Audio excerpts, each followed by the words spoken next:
Hey everyone! Miss E is back and we're gonna get ready to read Diary of a Wimpy Kid. So last time we left off,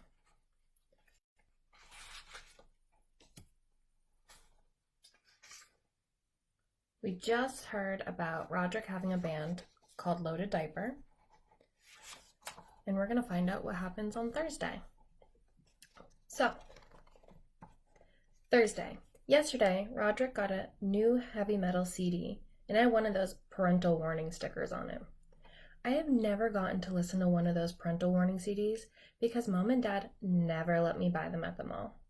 So I realized the only way I was going to get a chance to listen to Roderick's CD was if I snuck it out of the house. This morning, after Roderick left, I called up Rowley and told him to bring a CD player to school. Then I went down to Roderick's room and took the CD off the rack. You're not allowed to bring personal music players to school, so we had to wait to use it until after lunch, when the teachers let us outside. As soon as we got the chance, me and Rowley snuck around the back of the school and loaded up Roderick's CD.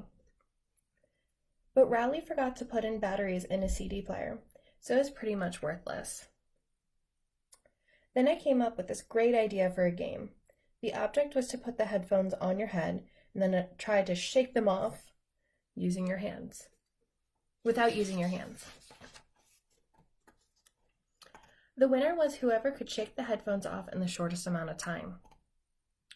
I had the record with 7.5 seconds, but I think I might have shook some of my fillings loose with that one. Right in the middle of our game, Mrs. Craig came around the corner and caught us red-handed. She took the music player away from me and started chewing us out. But I think she had the wrong idea about what we were doing back there. She started telling us how rock and roll is evil and how it's going to ruin our brains. I was going to tell her that there weren't even any batteries in the CD player, but I could tell she didn't want to be interrupted. So I just waited until she was done, and then I said, "Yes, ma'am." But right when Mrs. Craig was about to let us go, Rowley started blubbering about how he doesn't want rock and roll to ruin his brains. Honestly, sometimes I don't know about that boy.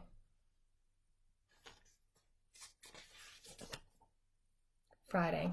Well, now I've gone and done it. Last night, after everyone was in bed, I snuck downstairs to listen to Roderick's CD on the stereo in the family room. I put Roderick's new headphones on and cranked up the volume really high. Then I play. First, let me say that I can definitely understand why they put the parental warning sticker on the CD. But I only got to hear about 30 seconds of the first song before I got interrupted.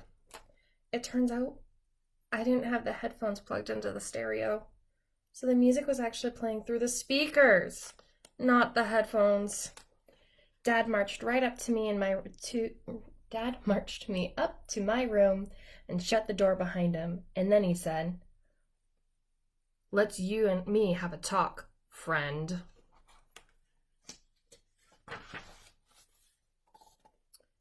Whenever Dad says friend that way, you know you're in trouble. The first time Dad ever said friend like that to me, I didn't get that he was being sarcastic, so I kind of let my guard down. Friend equals good. I don't make that mistake anymore. Tonight, Dad yelled at me for about 10 minutes, and then I guess he decided he'd rather be in bed than standing in my room in his underwear. He told me I was grounded from playing video games for 2 weeks, which is about what I expected. I guess I should be glad that's all he did. The good thing about Dad is when he gets mad, he cools off real quick, and then it's over. Usually, if you mess up in front of Dad, he just throws whatever he's got in his hands at you. A good time to screw up. A bad time to screw up. Mom has a totally different style when it comes to punishment. If you mess up and Mom catches you, the first thing she does is to take a few days to figure out what your punishment should be.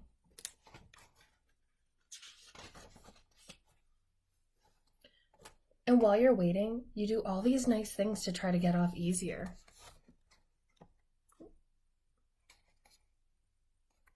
I just dusted the dining room floor for the heck of it. Oh, how thoughtful of you. But then after a few days, right when you forget you're in trouble, that's when she lays it on you. Are you having fun? Yeah! No video games for a week. Monday. This video game ban is a whole lot tougher than I thought it would be, but at least I'm not the only one in the family who's in trouble. Roderick's in some hot water with Mom right now, too. Manny got a hold of one of Roderick's heavy metal magazines, and one of the pages had a picture of a woman in a bikini lying across the hood of a car. And then Manny brought it into daycare for show and tell. Anyway, I don't think Mom was too happy about getting that phone call. I saw the magazine myself, and it honestly wasn't anything to get worked up over. But Mom doesn't allow that kind of stuff in the house. Roderick's punishment was that he had to answer a bunch of questions Mom wrote out for him. Did owning this magazine make you a better person? No. Did it make you more popular at school? No. How do you feel about having owned this type of magazine now? I feel ashamed. Do you have anything you want to say to women for having owned this offensive magazine? I'm sorry, women. Wednesday. I'm still grounded from playing video games, so Manny has been using my system. Mom went out and bought a whole bunch of educational video games, and watching Manny play them is like torture. What number comes after 2 and rhymes with tree? 3! 3! The good news is that I finally figured out how to get some of my games past Riley's dad. I just put one of my discs in Manny's Discovering the Alphabet case, and that's all it takes.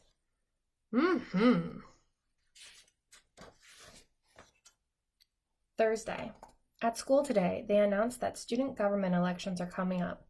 To be honest with you, I've never had any interest in student government, but when I started thinking about it, I realized getting elected treasurer could totally change my situation at school. We cheerleaders are tired of riding to games in the same bus as the nerds in the band. Let's see what I can do. And even better, we jocks just need an air pump to inflate our only football. Yeah, sorry, can't help you with that. Nobody ever thinks about running for treasurer because all anyone ever cares about are the big ticket positions like president and vice president. So I figure if I sign up tomorrow, the treasurer job is pretty much mine for the taking. Friday. Today I went and put my name on the list to run for treasurer. Unfortunately, this kid named Marty Porter is running for treasurer too, and he's real brainy at math. So this might not be as easy as I thought. I told Dad I was running for student government, and he seemed pretty excited. It turns out he ran for student government when he was my age, and he actually won. Dad dug through some old boxes in the basement and found one of his campaign posters. Integrity, honesty, know-how. Vote, Frank Heffley for secretary. I thought the poster idea was pretty good, so I asked Dad to drive me to the store to get some supplies. I loaded up on poster board and markers and spent the rest of the night making all my campaign stuff. So let's just hope these posters work. Monday. I brought my posters into school today, and I have to say, they came out pretty good. Do you want Marty Porter to be your treasurer? Thar. Hey, you're dropping all our money, you fool. Remember in 2nd grade how Marty Porter had head lice? Do you really want him touching your money? I started hanging my posters up as soon as I got in, but they were only up for about 3 minutes before Vice Principal Roy spotted them. Mr. Roy said you weren't allowed to write fabrications about the other candidates, so I told Mr. Roy that the thing about the head lice was true, and how it practically closed down the whole school when it happened. But he took down all my posters anyway, so today Marty Porter was going around handing out lollipops to buy himself votes, while my posters were sitting at the bottom of Mr. Roy's trash can. I guess this means my political career is officially over.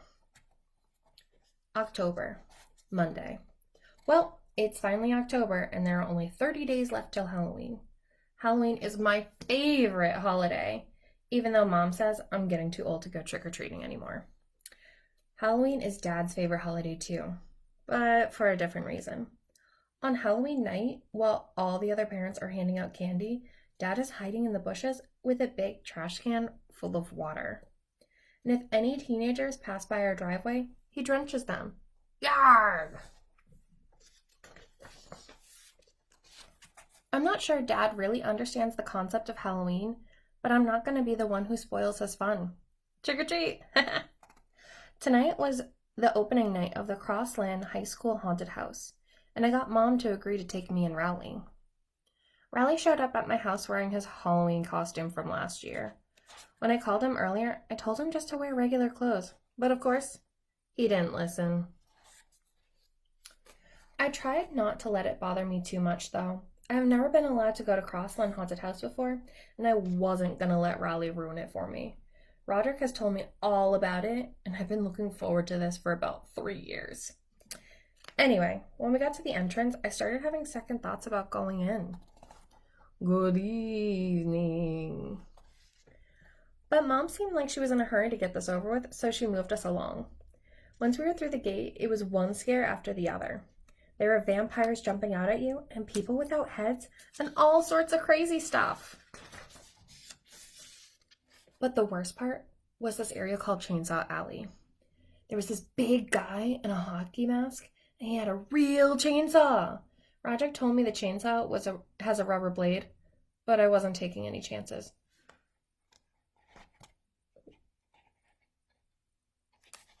Right when it looked like the chainsaw guy was going to catch us, Mom stepped in and bailed us out. That's not nice. I'm sorry, ma'am. Mom made the chainsaw guy show us where the exit was, and that was at the end of our haunted house experience right there. I guess it was a little embarrassing when Mom did that, but I'm willing to let this go.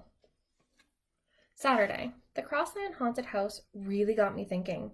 Those guys are charging $5 a pop, and the line stretched halfway around the school. I decided to make a haunted house of my own. Actually, I had to bring Rowley in on the deal because Mom wouldn't let me convert our first floor into a full-out haunted mansion. I knew Rowley's dad wouldn't be crazy about the idea either, so he decided to build the haunted house in his basement and just not mention it to his parents. Me and Rowley spent most of the day coming up with an awesome plan for our haunted house.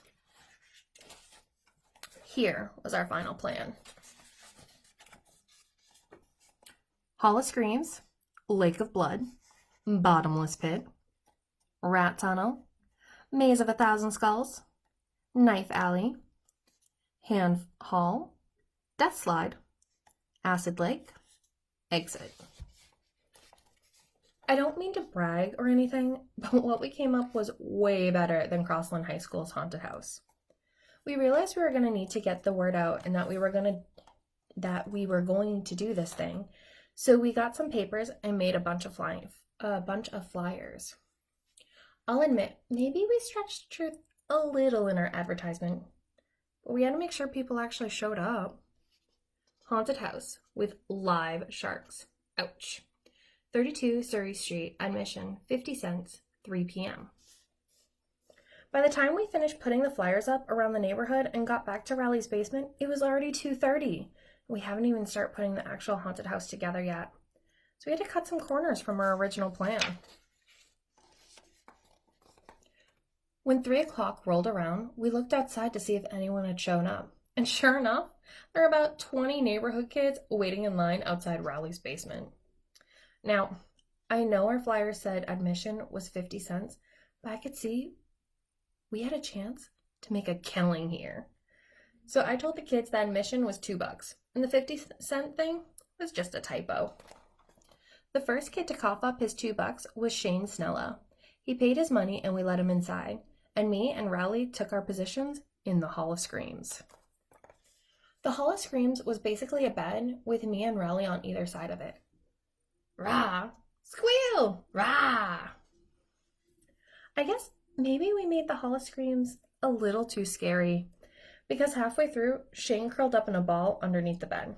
We tried to get him to crawl out from under there, but he wouldn't budge. I started thinking about all the money we were losing with this kid clogging up the Hall of Screams, and I knew we had to get him out of there, quick. Eventually, Riley's dad came downstairs. At first, I was happy to see him because I thought he could help us drag Shane out from under the bed and get our haunted house cranking again. But Riley's dad wasn't really in a helpful mood. Riley's dad wanted to know what we were doing and why Shane Snella was curled up under the bed. We told him that the basement was a haunted house and that Shane Snella actually paid for us to do this to him. But Riley's dad didn't believe us. I admit that if you looked around, it didn't really look like a haunted house. All we had time to put together was the Hall of Screams and the Lake of Blood, which was just Riley's old baby pool with half a bottle of ketchup in it. I tried to show Riley's dad our original plan to prove that we really were running a legitimate operation, but he still didn't seem convinced. And to make a long story short, that was the end of our haunted house. The good news is, since Riley's dad didn't believe us, he didn't make us refund Shane's money, so at least we cleared $2 today. Sunday. Riley ended up getting grounded for that whole haunted house mess yesterday, and he's not allowed to watch TV for a week, and he's not allowed to have me over at his house during that time. That last part really isn't fair because that's punishing me, and I didn't even do anything wrong. And now where am I supposed to go to play my video games? Anyway, I felt kind of bad for Riley, so tonight I tried to make it up for him. I turned on one of Riley's favorite TV shows, and I did a play-by-play over the phone, so he could kind of experience it that way. Wow, look at the size of that flamethrower. Oh yeah, never mind. I did my best to keep up with what was going on screen, but to be honest with you, I'm not sure if Riley was getting the full effect. I bet this part's going to be funny. Whoop! Ha! I was right. It was funny. Tuesday. Well, Riley's grounding is finally over, and just in time for Halloween too. I went up to his house to check out his costume, and I have to admit, I was a little jealous. Riley's mom got him this night costume that's way cooler than his costume from last year.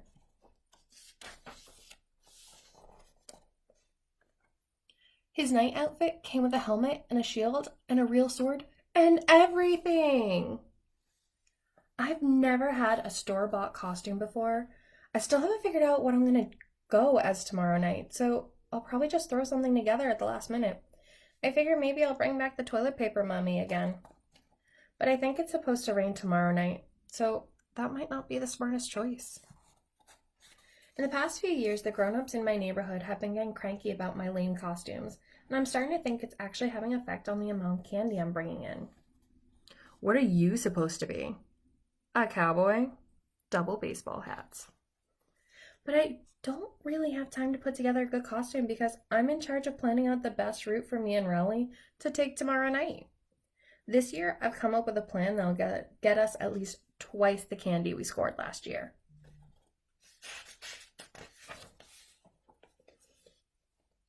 Halloween. About an hour before we're supposed to start trick-or-treating, I still didn't have a costume. At that point, I was seriously thinking about going as a cowboy for a second year in a row. But then Mom knocked at my door and handed me a pirate costume with an eye patch and hook and everything. Riley showed up around 6:30 wearing his night costume, but didn't look anything like it looked yesterday. Riley's mom made all these safety improvements to it, and you couldn't even tell what he was supposed to be anymore. She cut out a big hole in front of the helmet so he could see better, and covered him up in all reflexive tape. She made him wear his winter coat underneath everything, and she replaced his sword with a glow stick. I grabbed my pillowcase, and me and Riley started to head out, but Mom stopped us before we could get out the door. I want you to take Manny with you. Man, I should have known there was a catch when Mom gave me that costume. I told Mom there was no way we were taking Manny with us because we were going to hit 152 houses in 3 hours. And plus, we were going to be on Snake Road, which is way too dangerous for a little kid like Manny. I should have never mentioned that last part because the next thing I knew, Mom was telling Dad that he had to go along with us to make sure we didn't step foot outside our neighborhood. Dad tried to squirm out of it, but once Mom makes up her mind, there's no way you can change it. Slam! Before we even got out of our own driveway, we ran into our neighbor, Mr. Mitchell, and his kid Jeremy. So of course, they tagged along with us. Manny and Jeremy wouldn't trick-or-treat at any houses with spooky decorations on them, so that ruled out pretty much every house on our block. Dad and Mr. Mitchell started talking about football or something, and every time one of them wanted to make a point, they stopped walking. Blah, blah, blah, blah, blah, blah, blah, blah, blah, blah, blah. So we were hitting only about one house every 20 minutes. After a couple hours, Dad and Mr. Mitchell took the little kids home. I was glad because that meant me and Raleigh could take off. My pillowcase was almost empty, so I wanted to make up as much time as possible. A little while later, Raleigh told me he needed a potty break. I made him hold off for another 45 minutes, but that by the time we got to my grandma's house, it was pretty clear that if I didn't let Raleigh use the bathroom, it was going to get messy. So I told Raleigh if he wasn't back outside in 1 minute, I was going to start helping myself to his candy. After that, we headed back out on the road, but it was already 10:30, and I guess that's when most grown-ups decide Halloween's over. You can kind of tell because that's when they start coming to the door in their pajamas and giving you the evil eye. We decided to head home. We made up a lot of time after Dad and Manny left, so I was pretty satisfied with how much candy we took in. When we were halfway home, this pickup truck came roaring down the street with a bunch of high school kids in it. The kid in the back was holding a fire extinguisher, and when the truck passed by us, he opened fire. Whoosh! I have to give Raleigh credit because he blocked about 95% of the water with his shield, and if he hadn't done that, all of our candy would have gotten soaked. When the truck drove away, I yelled out something that I regretted about 2 seconds later. "We're calling the cops!" The driver slammed on the brakes and he turned his truck around. Me and Raleigh started running, but those guys were right on our heels. The only place I could think of that was safe was Grandma's house, so we cut through a couple backyards to get there. Grandma was in bed already, but I knew she keeps a key under the mat on her front porch. Once we got inside, I looked out the window to see if those guys had followed us, and sure enough, they did. I tried to trick them into leaving, but they wouldn't budge. Well, I guess now that we're safe in our own house, you can't get us. After a while, we realized the teenagers were going to wait us out, so we decided we were just going to have to spend the night at Grandma's. That's when we started getting cocky, making monkey noises at the teenagers and whatnot. Well, at least I was making monkey noises. Raleigh was kind of making owl noises, but I guess it's the same general idea. Ooh, ooh, ee, ee, ah, hoo, hoo. I called Mom to let her know we were going to crash at Grandma's for the night, but Mom sounded really mad on the phone. She said it was a school night and that we had to get home right that instant. So that meant we were going to have to make a run for it. I looked out the window, and at this time, I didn't see the truck, but I knew those guys were hiding somewhere and were just trying to draw us out. So we snuck out the back door, hopped over Grandma's fence, and ran all the way to Snake Road. I figured our chances were better there because there aren't any streetlights. Snake Road is scary enough on its own without having a truckload of teenagers hunting you down. Every time we saw a car coming, we dove into the bushes. It must have taken a half hour to go 100 yards.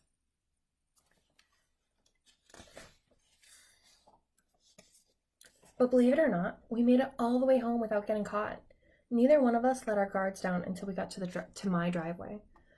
But right then, there was this awful scream, and we saw a big wave of water coming towards us. Splash! Man, I forgot all about Dad, and we totally paid the price for it. Whoops! When me and Raleigh got inside, we laid out all our candy on the kitchen table.